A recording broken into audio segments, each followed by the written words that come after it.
hteo si da skineš omiljenu pesmu, ali si skinuo virus, hteo si da skineš omiljeni video, ali si skinuo, jel tako, XXX video sumnjivog porekla. Nisi ništa loše uradio ako si živeo početkom 2000-ih, samo si imao LimeWire koji ti je lokalni komšija, u mom slučaju serviser mog računara, otkrio i tako zarazio svoj računar jer sa milion gonoreičnih virusa od digitalnog tipa. Tako da danas pričamo upravo o LimeWire-u, jednoj od prvih i najpoznatijih peer-to-peer mreža. A šta je peer-to-peer i zašto je LimeWire toliko popularan, saznaj u ovoj epizodi.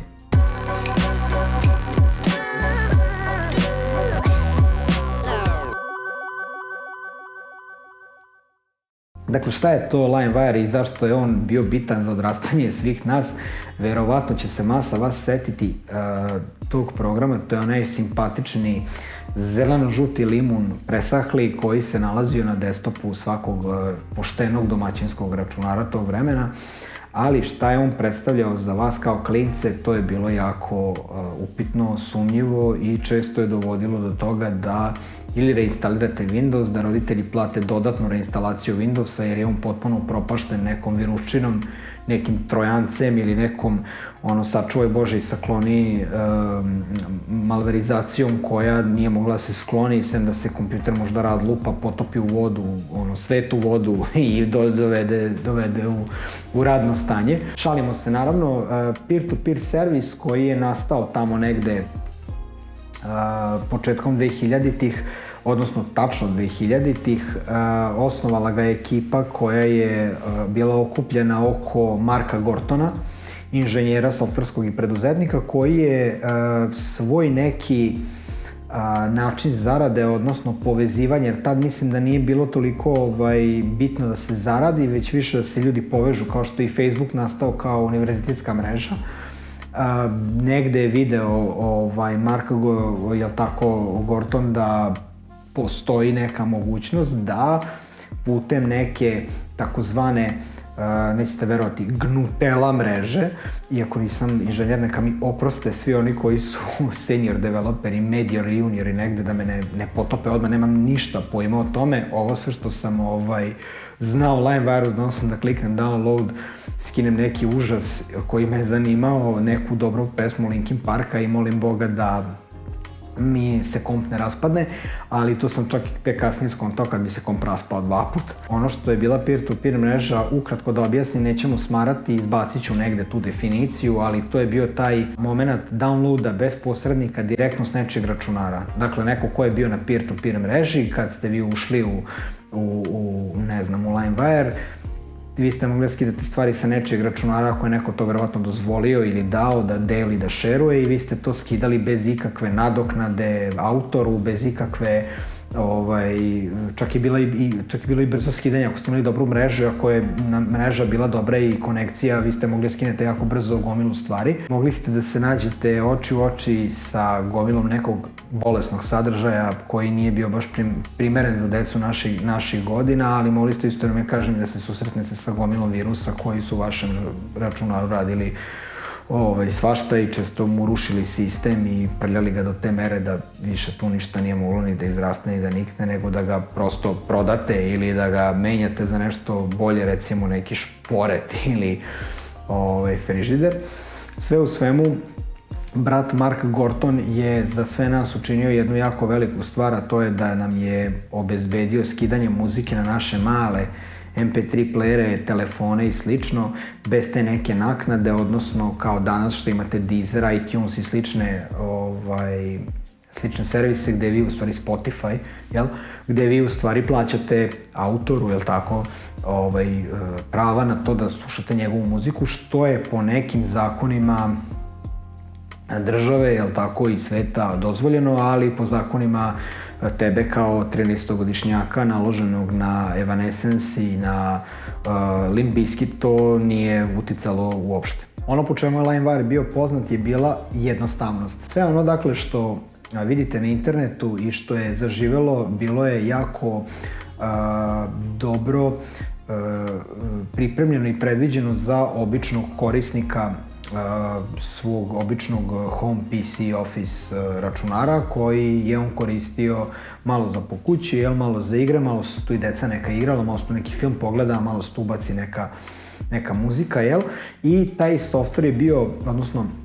interfejs tog softvera je bio potpuno prilagođen običnom, dakle, korisniku, što je odgovaralo masi nas, pogotovo nas deci koja smo znali neki ono kao dobar, ali osnovni engleski, znali smo ono download, play, save to i znali ste gde da sačuvate i gde će vam se to pojaviti, to je bilo to. Dakle, vi kada ste kucali u pretraživač određenu reč, vi ste dobijali određenu ponudu gde se ta reč kao taj keyword ili tako nalazio, da ne dužim sad, vi ste našli tamo otprilike po linku koji je bio prvi po skidanju, molili ste Boga da je taj link proveren, kao i danas kad odete negde na Pirate Bay ili nešto, uključite svoje VPN-ove, pa idete i lutate u svom piratskom brauzeru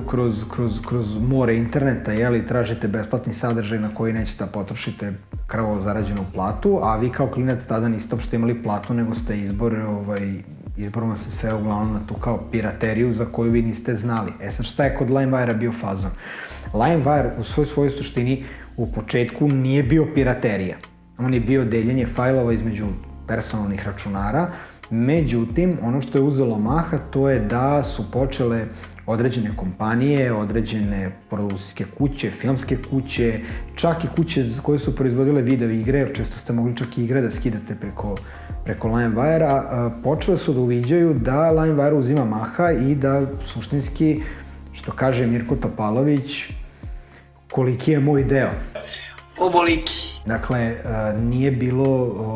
opcije da oni tu mešaju svoje prste, nego ste vi skidali pesmu koju sam ja negde skinuo, a poreklo te pesme i gde sam ja skinuo je bilo upitno, da li sam je odrezao s nekog diska, skinuo ili sam je negde platio, to vi niste mogli da znate i negde je LimeWire u stvari, njegov pad se desio u stvari baš upravo na tome što se sadržaj tog tipa, dakle video igre, muzika u MP3 formatu, najčešće filmovi, knjige manje, ali opet bilo ih je, su se delile bez tog nekog autorske potvrde i tog nekog, da kažemo, procenta koji bi autor uzimao u tom momentu i autor bio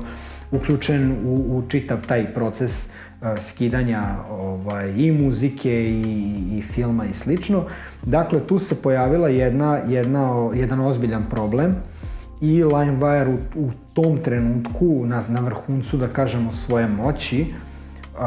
dolazi u jedan ozbiljan problem sa zakonom. LimeWire je bio poznat po tome što ste vi mogli da skidate više fajlova odjednom, da ih prekidate, da ih nastavljate, da ih pauzirate i tu je negde bio problem jer je neko počeo da skida određenu količinu podataka jako brzo s nečeg računara i da ih plasira kasnije dalje, što je direktno uticalo na razvoj piraterije. Ovo sve će kulminirati tamo negde sredinom 2000-ih kada američka organizacija za zaštitu industrijskih prava, takozvana RIA, nije pokrenula višemilionsku tužbu protiv Marka Gortona, odnosno tražili su gomilu para da im on isplati milionskih iznosa na konto toga što je oštetio industriju i što je podržavao i omogućavao pirateriju, što je u neku ruku bilo i tačno. Na kraju je Gorton ipak morao 2010. godine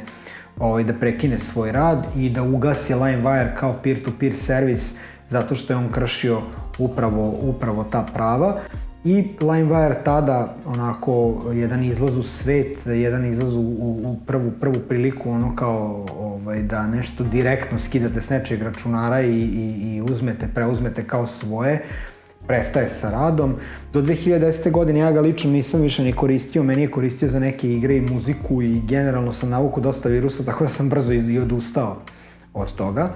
Ali ljudi koji su, da kažem, nastavili da ga koriste, do 2010. su imali prilike nakon toga, te višemilionske tužbe su ugušile kompaniju, oni su kasnije davali neke kao usluge, naplaćivali su to kao brže skidanje sa više računara i slično, ali to je sve počelo da zamire kako se, ne znam, pojavio intenzivnije torrent i kako su počeli da se pojavljuju drugi piratski mediji i druge piratske funkcije. LimeWire je tu prestao da bude interesantan i faktički, eto, ugasio se 2010. Godine, ali njegov značaj svakako za nas korisnike početkom 2000-ih je bio taj što ste mogli da pristupite određenom sadržaju potpuno besplatno i da pesme koje ste slušali na MTV-u, na Vivi, na televiziji generalno i stvari koje ste mogli da čujete, prvi put ste mogli, kao i danas na YouTube-u, da ukucate, čujete i skinete u MP3 formatu, kucate možda neko ima na računaru i tako je neko imao na računaru, vi ste sa njegovog računara direktno skidali tu pesmu i faktički je on nama kao klincima omogućio da